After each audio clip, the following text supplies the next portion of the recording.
Hey guys and gals, welcome to another edition of Little Bikes Instructional Videos.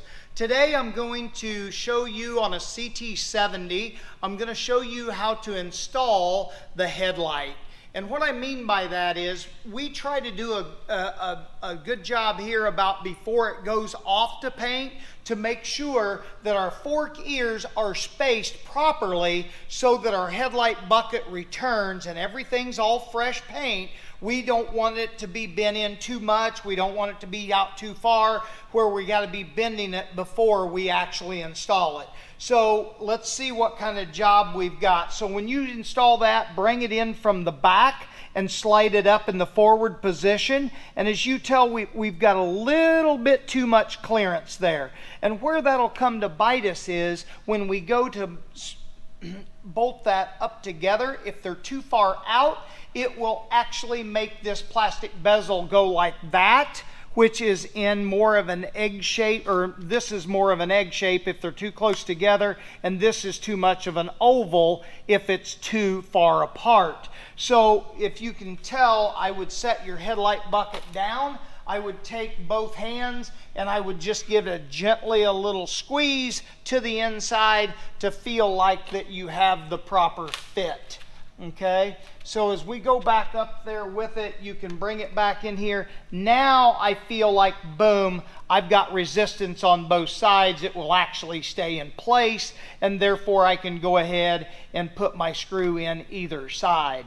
So with that being said, you can tell that assured when we tighten up both nuts on this, you can know that you will have a proper square fit.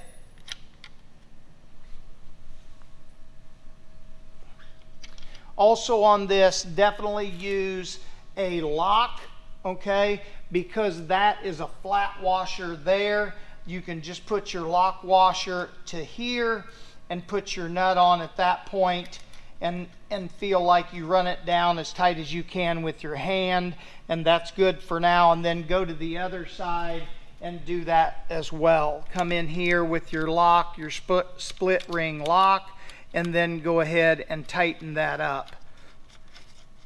And for now, I don't really want to see this any tighter other than hand tight, because I've got to put some things in here yet. I've got to stick not only my headlight in here yet, but I've got to stick my speedo in from the top. So I'm not ready at this point to tighten it all the way down. What I want to do is get the bucket off of the table, get it installed, and I want to feel like that everything is off the table, up on the bike where no damage can be done, and then feel like that that's ready to go. And I will slide in my speedo next, and then I'll install that headlight just to make sure that we have a proper fit in there. But I don't tighten that at this point. I just leave it loose. We got to go with forks up in there yet. We got a horn and a fender to go on there yet. So I just kind of like to leave everything snug and hand tight.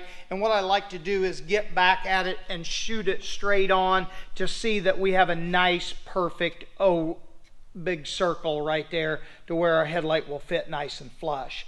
There again, if you have any questions about anything we do here at Little Bikes, please don't hesitate to reach out to me, Tracy, here at Little Bikes. And our website is lilbikesrestoration.com. And you can get my number there. And there's some information there that you can obtain and definitely be able to get a hold of me at any point. Thanks again for viewing, and make it a great day.